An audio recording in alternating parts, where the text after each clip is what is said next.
ছাগল ফাগল দিয়ে। তো আমার বক্তব্য হলো এই চারবার যারা ক্লিন সার্টিফিকেট দিল ওখানে তদন্তকারী কর্মকর্তারা ছিল না? যারাই বাঘ সেজেছেন, বাঘ গ্রুপে যারা আজকে আবির্ভাব হয়েছেন তাদেরকে আপনি আগে সেই জায়গাটা ক্লিন করেন। রাষ্ট্রের সকল জায়গাটা বাঘকে দাঁত দিতে হবে। দাঁত দাঁত যখন সে নিজেকে যদি সে দন্তহীন মনে করে মমতাজ ভাইয়ের সাথে আমি যোগ করি, দুর্নীতি দমন কমিশনেরও কিন্তু যে ক্লাউডেড ইমেজ এটা পরিষ্কার করতে হবে। এই যে মতিউর 4 বার ক্লিন সার্টিফিকেট দিছে, 5 বারের বার এখন ধরা খাচ্ছে। এটাও একটা সোশ্যাল মিডিয়ার কারণে ছাগল ফাগল দিয়ে। তো আমার বক্তব্য হলো এই 4 বার যারা ক্লিন সার্টিফিকেট দিল ওখানে তদন্তকারী কর্মকর্তারা ছিল না?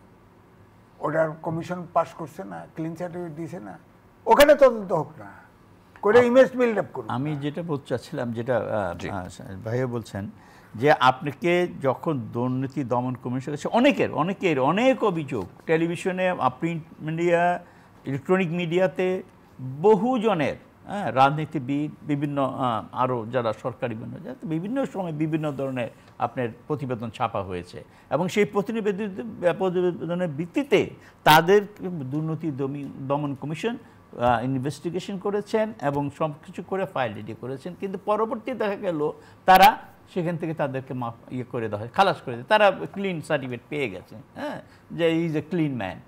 সুতরাং এখন যদি আমি যে কথাটা বলছি, সুতরাং আমাদেরকে সেই জায়গাগুলো বন্ধ করতে হবে। যে দুর্নীতি কমিশনের আজকের যে অবস্থাটা, আজকে কিছুটা হলেও আমরা দেখতেছি যে বাহ্যিকভাবে যে তারা খুব অ্যাক্টিভ, তারা খুব কাজ করতেছে।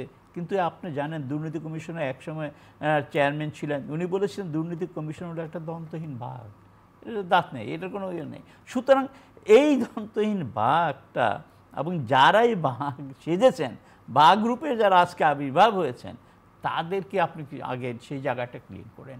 রাষ্ট্রের সকল জায়গাটা বাঘকে দাঁত দিতে হবে। দাঁত যখন সে নিজেকে যদি সে দন্তহীন মনে করে তার ক্ষমতার যা সমস্ত আইন তার পক্ষে আছে। আপনার পুলিশ বলেন, সিভিল অ্যাডমিনিস্ট্রেশন বলেন, এই দুর্নীতি কমিশন বলেন, আরও যে সংস্থাগুলো আছে, রাষ্ট্রে এত সব আইন তাদের পক্ষে তাদের কাজ করে দেওয়া হয়েছে, কিন্তু সেগুলো তারা তো অপপ্রয়োগ যদি করে তাহলে আপনি কি করবেন? সেই অপপ্রয়োগের জায়গাটা বন্ধ করতে হবে।